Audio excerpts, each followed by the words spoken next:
Nah, dan Ngantem pulau dari samping da- kapal atau dari depan? dari samping. Kalau Hmm, dari hmm. depan ini kan karena kita arahnya bukan bukan melawan arah ya, tapi Iya, kita ya. ngikutin di sampingnya. Nah, dihantam Hmm. dari samping. Nah, pulau yang hampir kita terdampar di situ itu adalah pulau yang tidak berpenghuni.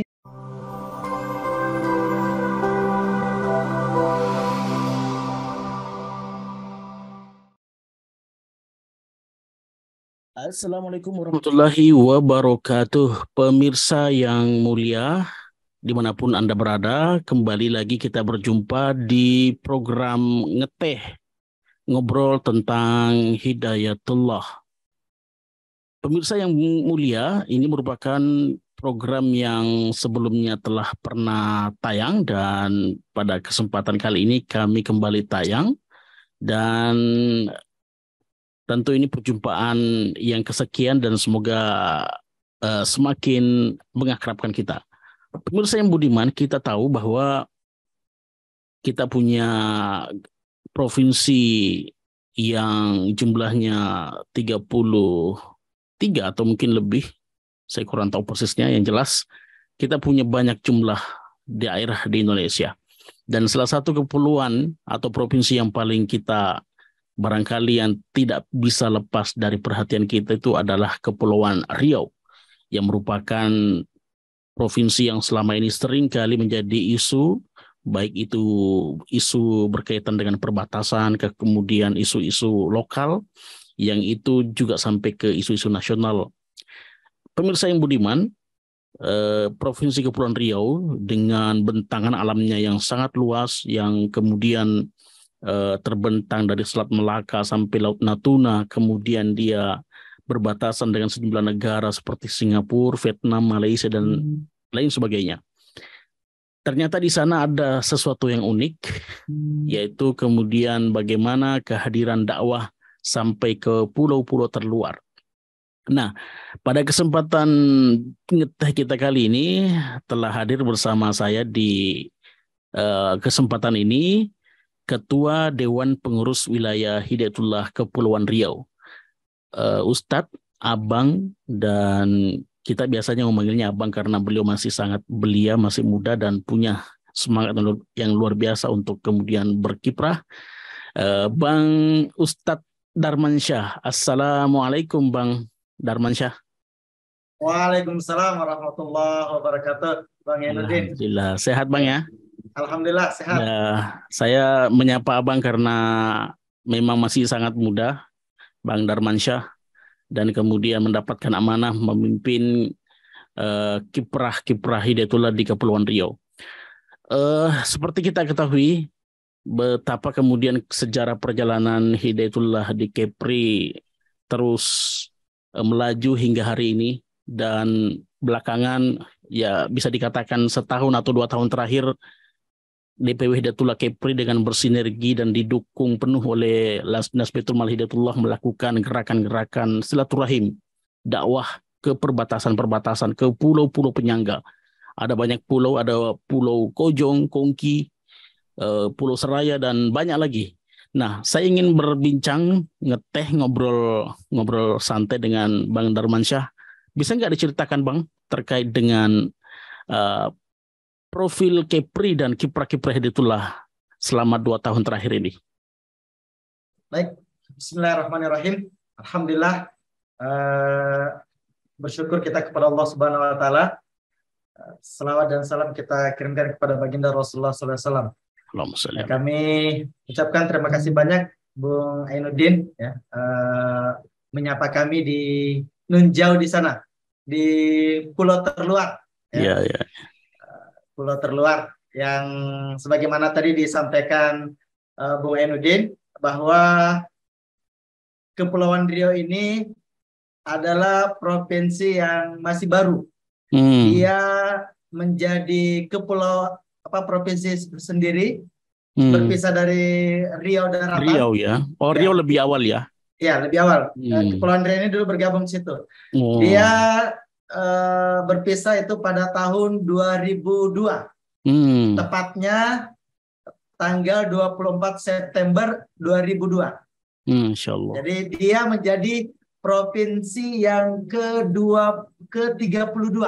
32. Tadi 32. ya 32 ya. Jadi ada 34 provinsi ya di Indonesia. Sekarang 34 provinsi. Kepri ini adalah provinsi yang ke-32. Berarti cukup muda juga ya.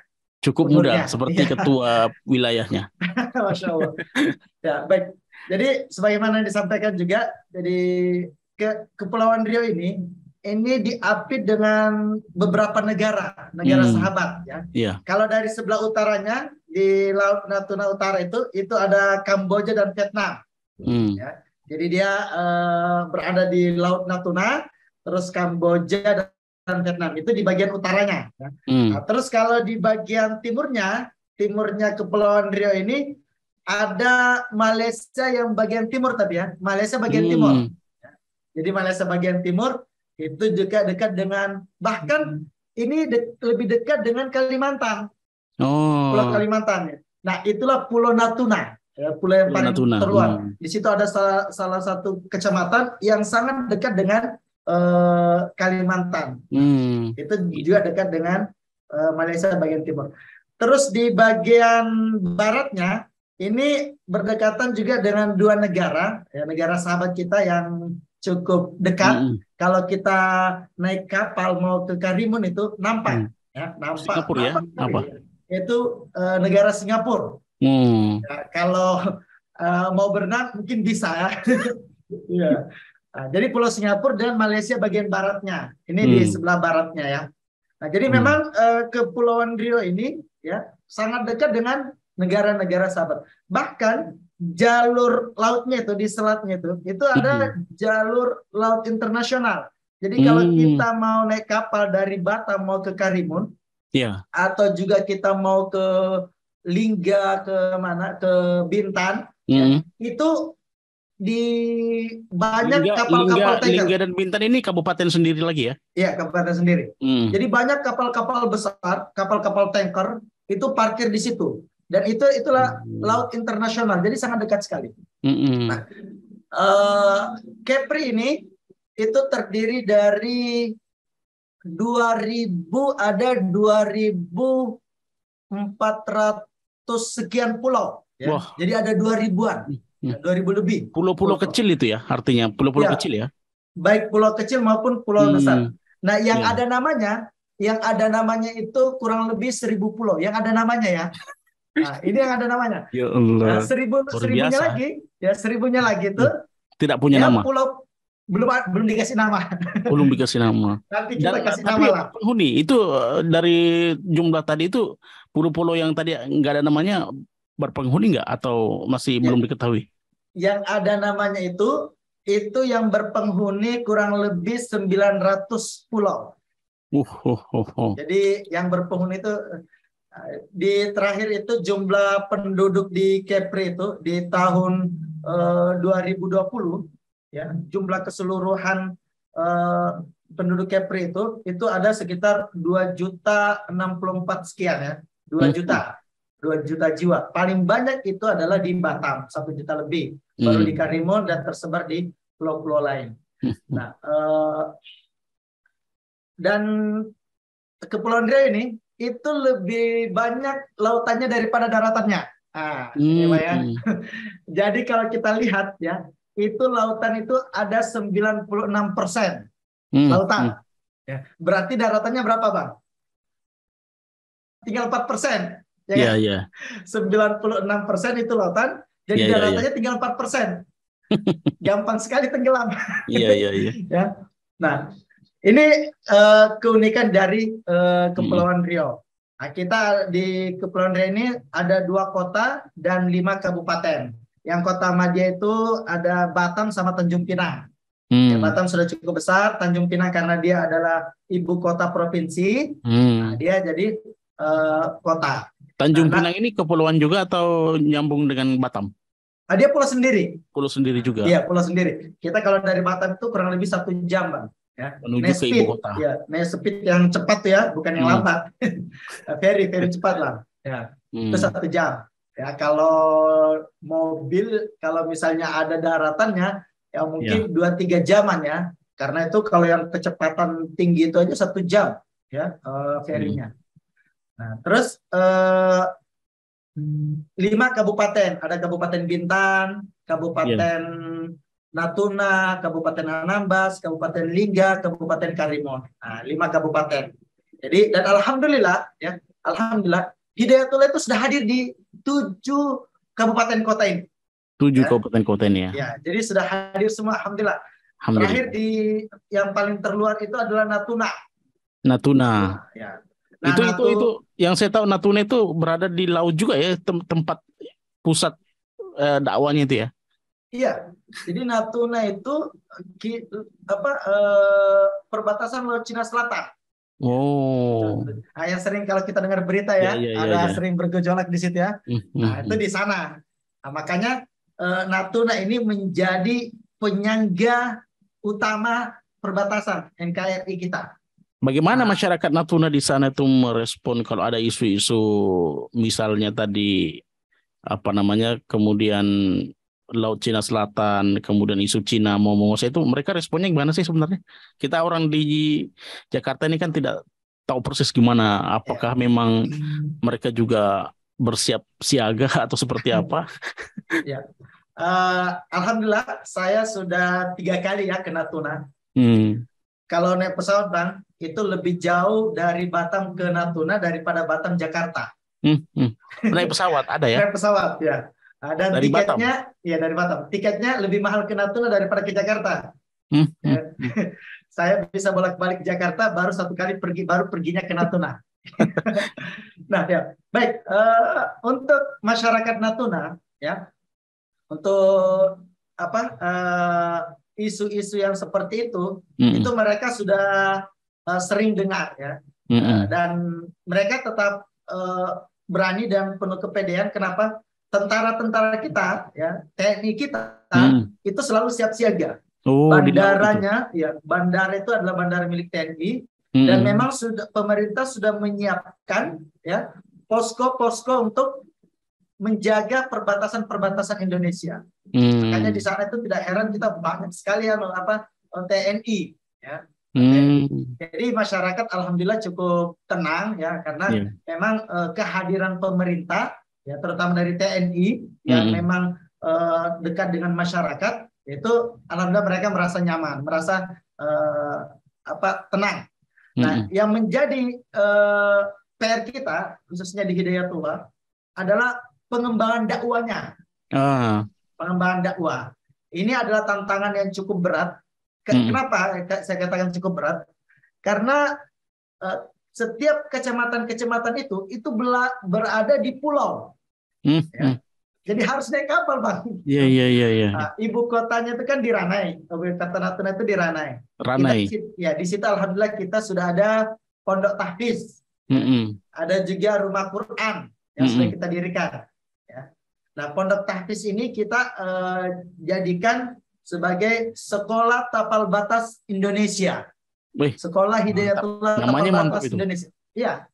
Sekolah tapal batas Indonesia ya. Ini berarti dia terdepan menjaga NKRI ini nih. Garis depan ini. Harus garis terdepan karena santri itu adalah pejuang NKRI. Betul. Apalagi kemarin itu ada acara Hari Santri ya. Kita berada di lokasi kita yang mau kita bangun itu hibah dari salah satu donatur kita. Kita adakan doa bersama di Hari Santri itu untuk bagaimana, dan kampus kita yang dihibahkan itu berada di pinggir laut. Keren kan? Berada di pinggir laut. Pantai berarti ya? Pantai berarti pinggir pantai. Jadi kita lihat ombak yang besar itu luar biasa. Nah, yang kedua adalah Anambas. Anambas juga ini alamnya bagus, indah ya.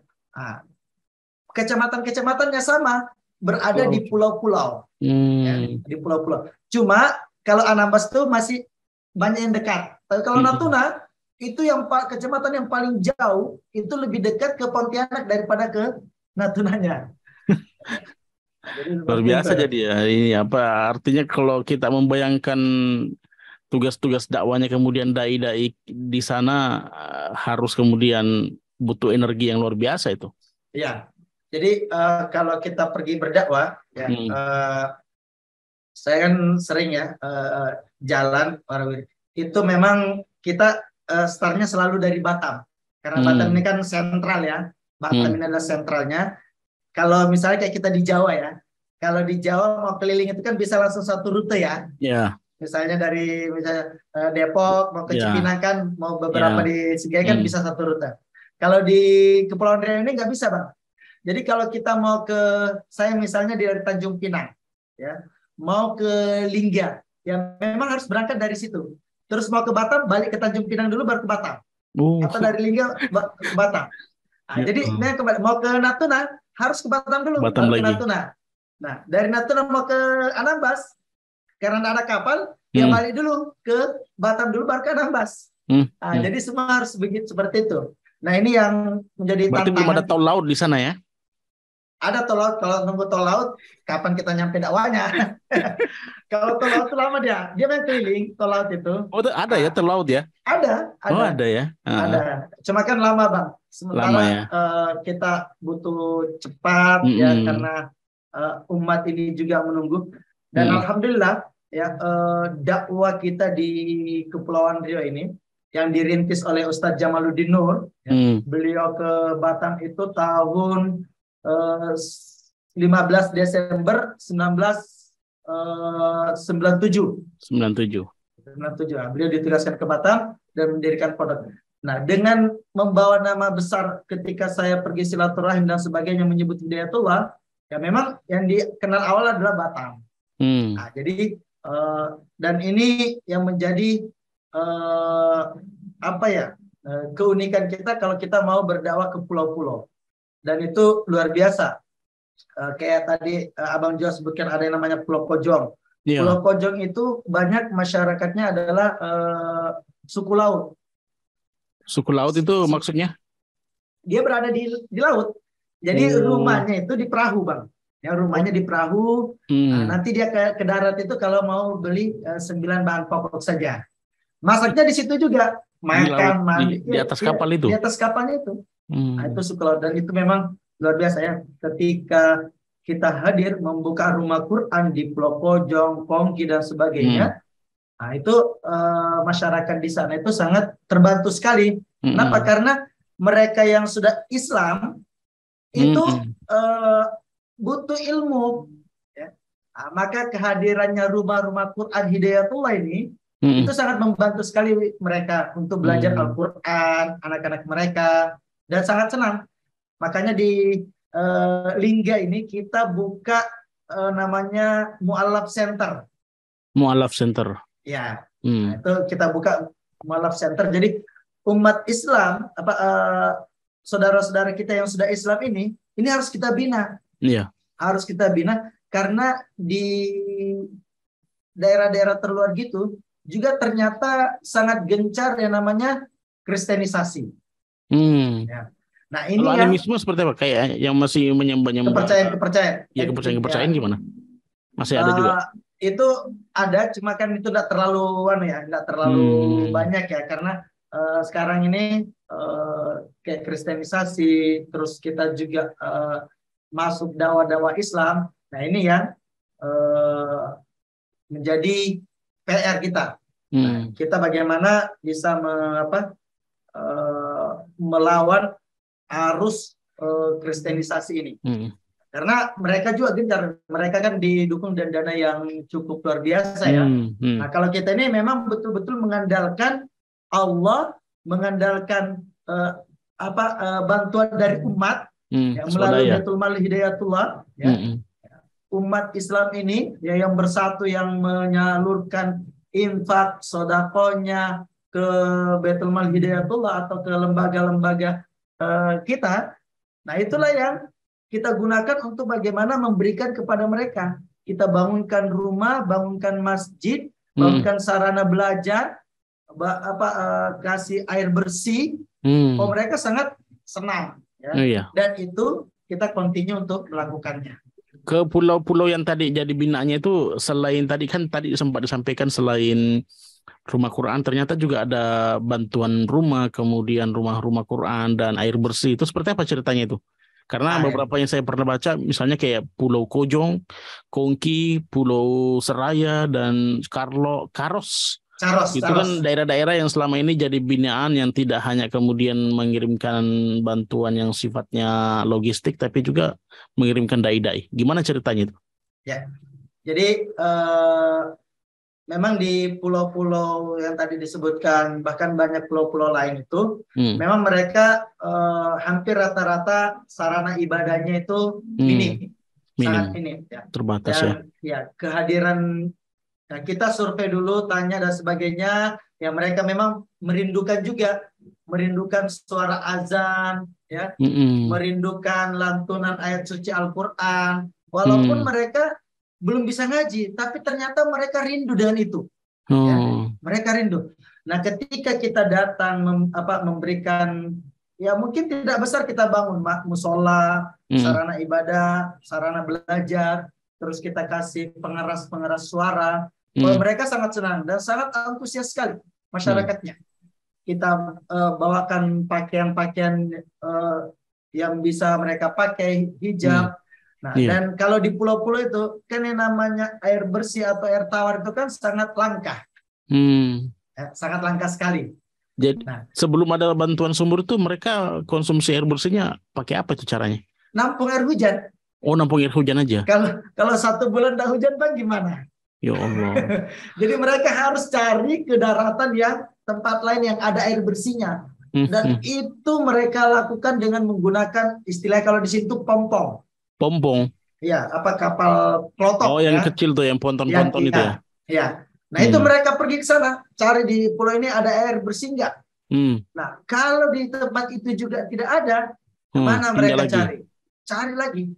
Nah, Oh, alhamdulillah dengan program sumur bor yang ditaja oleh Baitul Mal Hidayatullah ini, hmm, itu sangat membantu sekali mereka, hmm, sangat membantu, dan mereka betul-betul berterima kasih.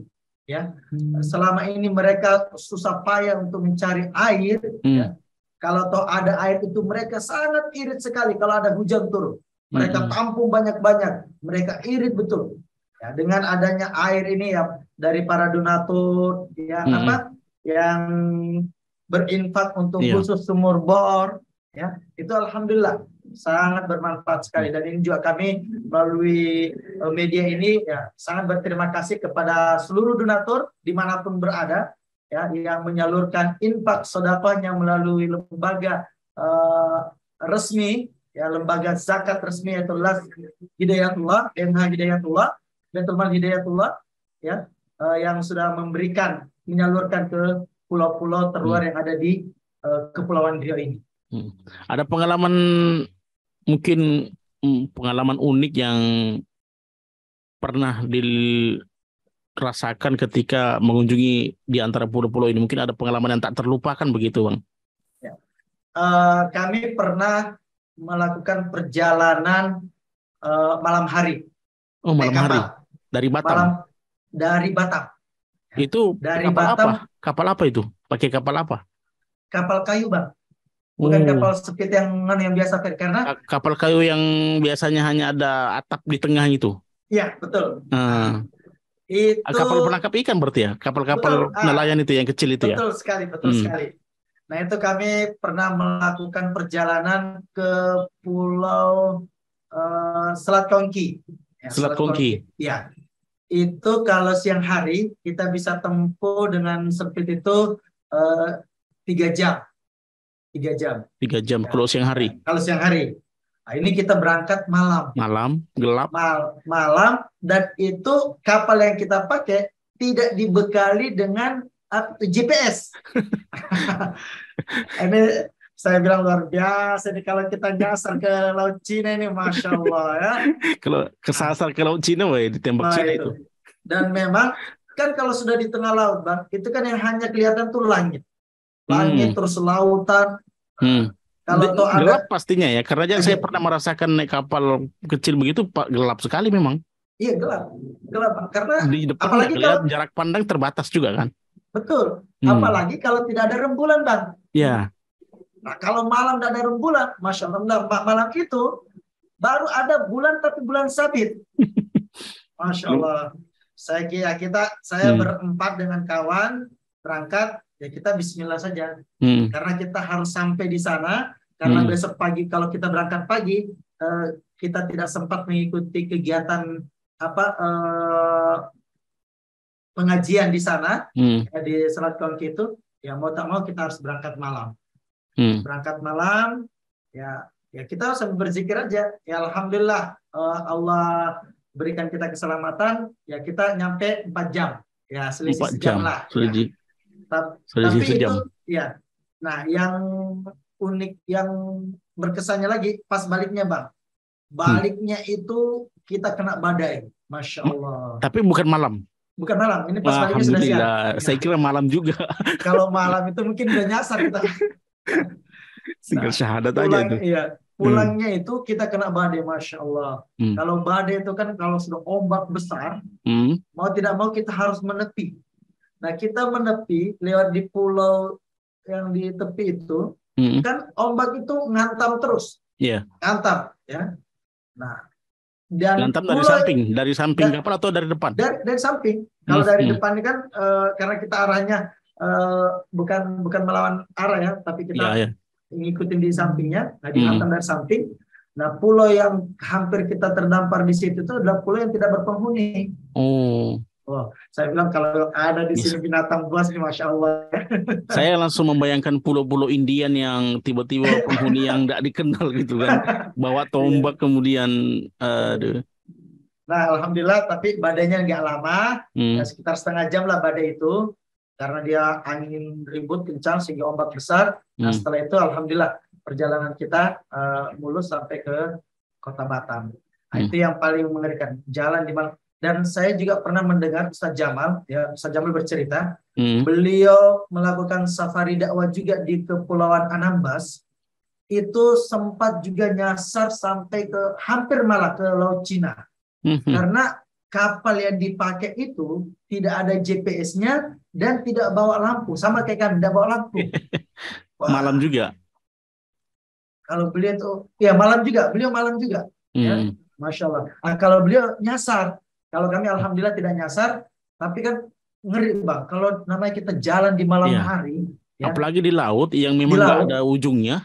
Betul. Kemungkinan tersesat sangat besar sekali. Iya, besar sekali. Nah, jadi itu seperti itu Bang. Iya. Dan mungkin kesan dari masyarakat sendiri seperti apa? Mungkin ada ungkapan atau perasaan mereka, atau mungkin ada peristiwa keharuan yang mungkin mereka ungkapkan atas kemudian peran-peran teman-teman dai di sana dalam membina mereka. Ya, pulau-pulau yang sudah kita datangi kayak Pulau Caros, Pulau Seraya yang kita bangunkan sarana-sarana ibadah, sarana pendidikan, tentu mereka sangat terharu sekali.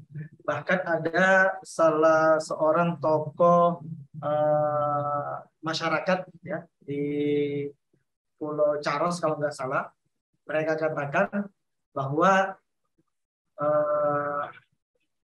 kami sudah Islam berpuluh tahun, puluhan tahun, ya, tapi kami ini tidak pernah merasakan sentuhan ayat-ayat Al-Quran yang ada saat sekarang ini. Dan bahkan mereka ya untuk mendatangkan guru, mencari guru itu sangat susah sekali. Ya, mereka sangat terharu karena kita ini ya teman-teman yang ada di sini yang masih muda ini yang mau datang setiap minggunya datang memberikan pembinaan ya kepada mereka. Mereka sangat ya terkesan sekali. Bahkan mereka mengatakan gini, kami tidak tahu air mata kami ini sudah habis ya. Pingin kami tuangkan rasa haru kami ini, kami bisa diajari anak-anak kami diajari Al-Quran. Bahkan mereka menyampaikan bahwa kalau bukan hadirnya teman-teman dari Hidayatullah ini untuk memberikan pembinaan, ini anak-anak kami ini akan sudah hilang mereka, hilang ya sudah digoda dengan arus. Apalagi usia-usia anak-anak mereka juga kan masih remaja semua, anak-anak semua ya. Ya memang usia di mana harus mereka mendapatkan bekal agama itu. Nah, itu. Jadi orang-orang tua juga sangat senang, ya, sehingga bahkan mereka bilang, Pak Ustadz, pokoknya kalau ada apa-apa di sini lapor ke kami siap membackup, bilangnya kami siap melindungi. Wah, seperti itu ya. Apalagi itu Ustadz Jamal juga merintis dakwah di Kepulauan Riau ini. Oh, beliau itu kan luar biasa semangatnya ya. Ke Natuna itu beliau juga sudah kelilingi semua kabupaten kecamatan-kecamatan yang ada di Natuna. Wah, itu memang luar biasa. Di Natuna sendiri itu ya memang sangat diharapkan tuh hadir lembaga pendidikan yang yang bagus gitu. Ya.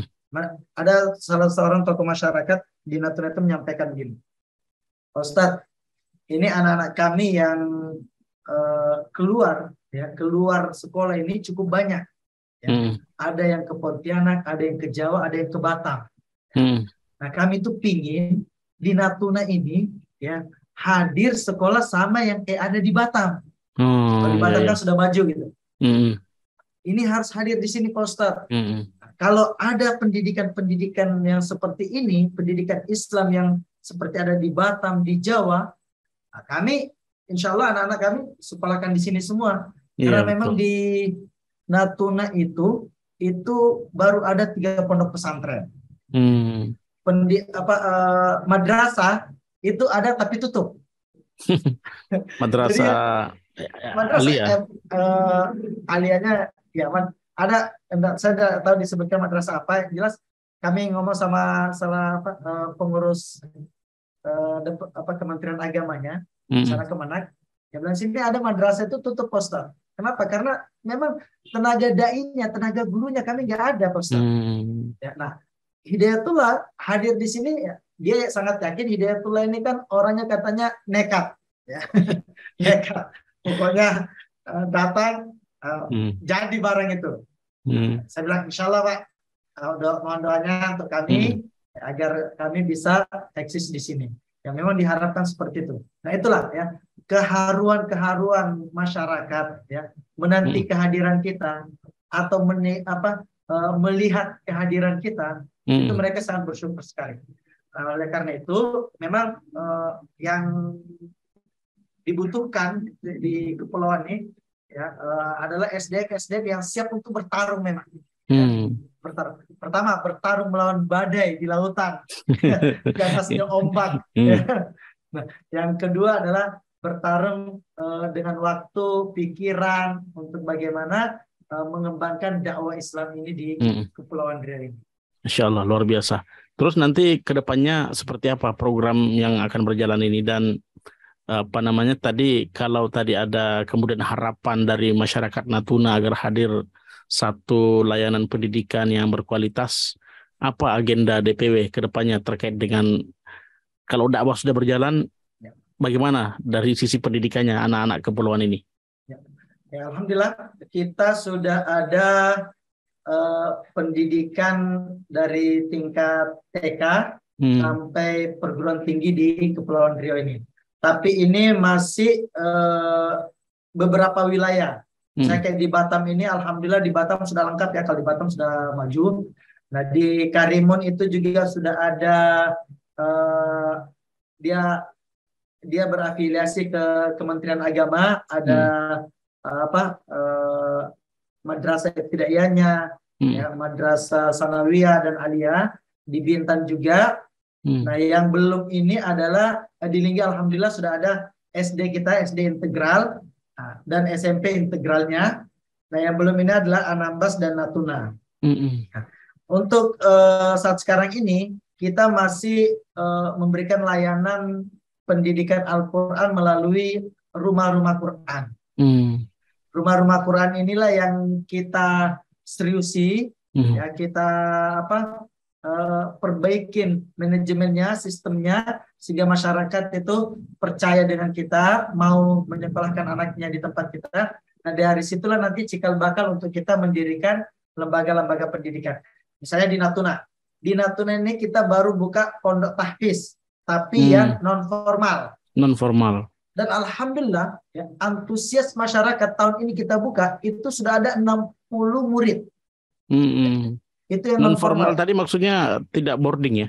Iya, tidak boarding. Tidak boarding, dan mereka hanya datang mengaji, menghafal, setelah itu mereka balik. Karena memang kita masih kekurangan SDM. Setiap hari ya? Setiap hari. Nah, dan itu yang di pondok tahfiznya ya. Nah, di rumah Qur'annya yang satu lagi itu ada 30-an, dan itu kita batasi. Kenapa kita batasi? Karena SDM-nya. Kita batasi karena SDM-nya.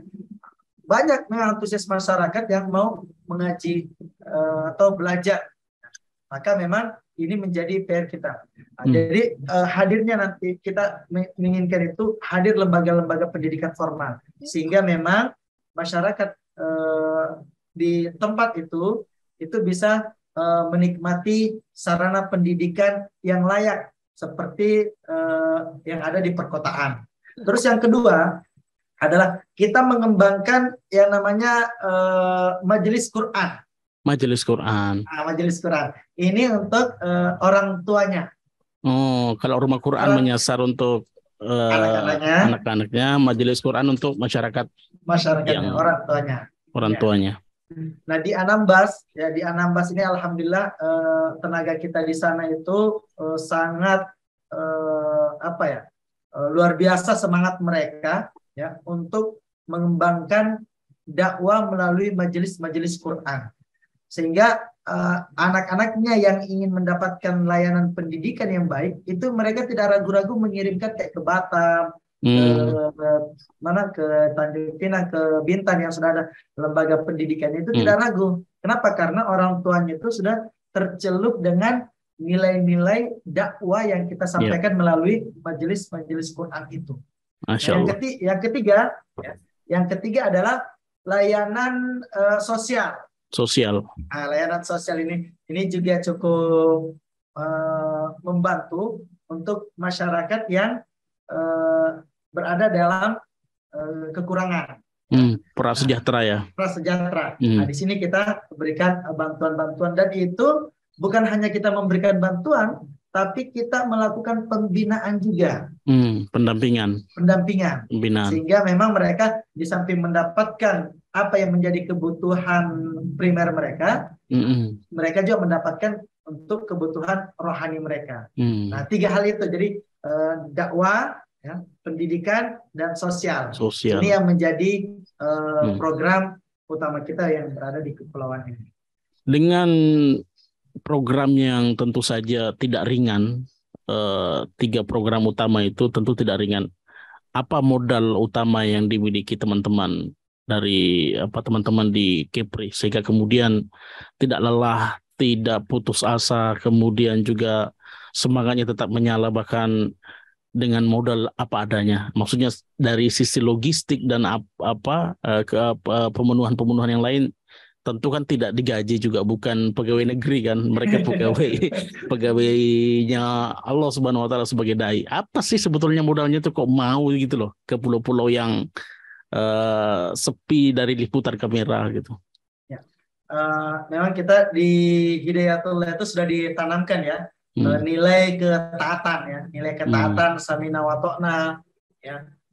Terus tentu tidak terlepas dari nilai-nilai yang sudah pernah diwariskan oleh Rasulullah dan para sahabat, yaitu manhajnya, ya, manhaj sistematika wahyu.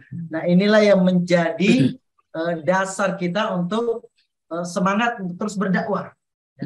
Karena inilah yang warisan yang terbesar. Manhaj ajaran inilah warisan terbesar, dan ini juga modal terbesar bagi kami yang ada di kepulauan, ya, untuk bagaimana melakukan ekspansi dakwah itu, ya. Karena Rasulullah sendiri juga kan berdakwah itu kan bukan dengan modal materi.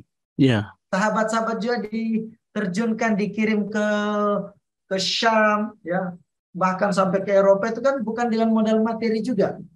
Nah, itu juga yang ditanamkan oleh Allah Yarham Ustaz Abdullah Said di awal-awal yang sering kami dengar, itu ya Tuhan yang ada di Balikpapan ya sama dengan Tuhan yang ada di Irian. Nah, sama juga Tuhan yang ada di Kepulauan Riau. sehingga Iya. memang ketergantungan kita kepada Allah Subhanahu wa taala itu yang menjadi modal utama dan spirit kita berdakwah di kepulauan. Kalau kita misalnya mau mau enak-enakan ya Bang ya, Iya. misalnya mau enak-enakan, ngapain sih kita capek-capek itu ya Iya. ke pulau-pulau, toh Hmm. kita di sana bukan dapat duit ya kan? Malah kita dapat capek, dapat Iya. lelah. Hmm. Nah, tapi karena ada motivasi, ya motivasi spirit perjuangan, bahwa juga saudara-saudara kita yang di sana itu ingin juga mendapatkan petunjuk, mendapatkan hidayah gitu. Nah, itulah yang menjadi motivasi buat kita, ya teman-teman yang ada di sini, ya terutama juga Ustadz Haji Jamaluddin Nur, ya yang tidak pernah bosan-bosan memberikan motivasi kepada kita untuk bagaimana terus mengembangkan dakwah ini dengan modal sistematika wahyu. Nah, itu Masya yang Allah, luar biasa. dengan modal sistematika wahyu. Jadi itulah spirit kita, itulah yang warisan, ya, warisan untuk kita, untuk kader-kader, untuk generasi-generasi muda kita saat sekarang ini, ya.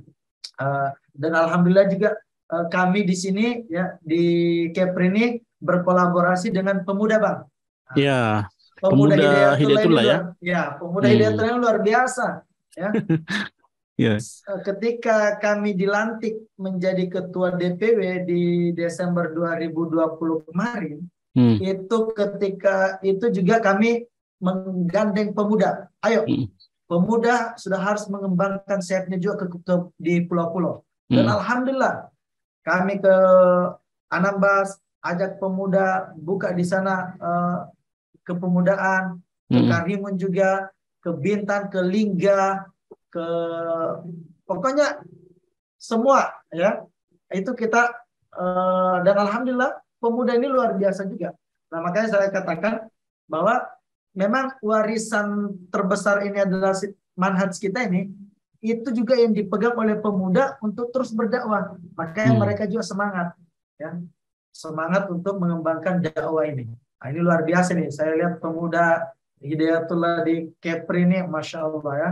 Dahsyat. Ya, apalagi melakukan LTC itu ya. Kemarin terakhir di mana? Di Karimun itu, Masya Allah. Ya. Wah, luar biasa. Berkolaborasi dengan Sar Hidayatullah. Iya, betul. Berkolaborasi dengan Sar Hidayatullah. Dahsyat.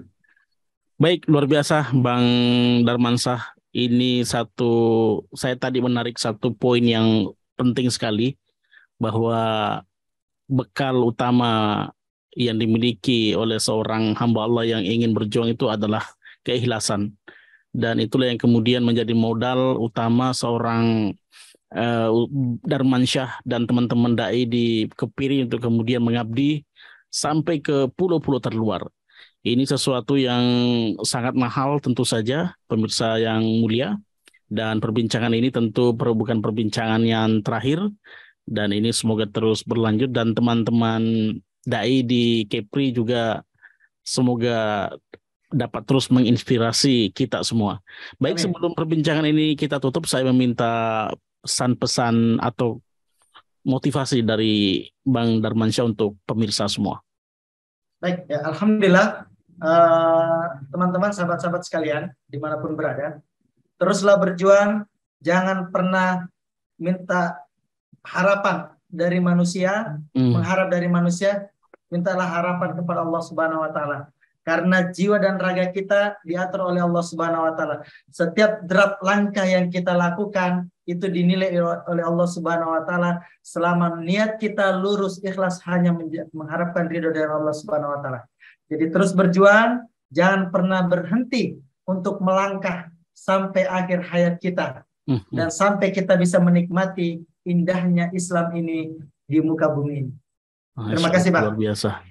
Luar biasa, satu kata kunci, landaskanlah semua gerakan kita karena Allah Subhanahu wa taala, karena kalau kita melandaskan karena manusia atau makhluk, maka kita akan kecewa. Barangkali begitu ya poinnya, Bang ya? Ya, siap. Masya Allah, luar biasa. Terima kasih atas waktunya Bang Darmansyah, Sama-sama. Ustadz Darmansyah dan Abang Darmansyah sekalian. Dua sematan yang pantas saya berikan kepada beliau. Terima kasih sekali lagi atas waktunya. Dan pemirsa semua dimanapun Anda berada, terima kasih telah menyimak perbincangan ini. Sampai jumpa di ngeteh selanjutnya. Sampai jumpa. Assalamualaikum warahmatullahi wabarakatuh.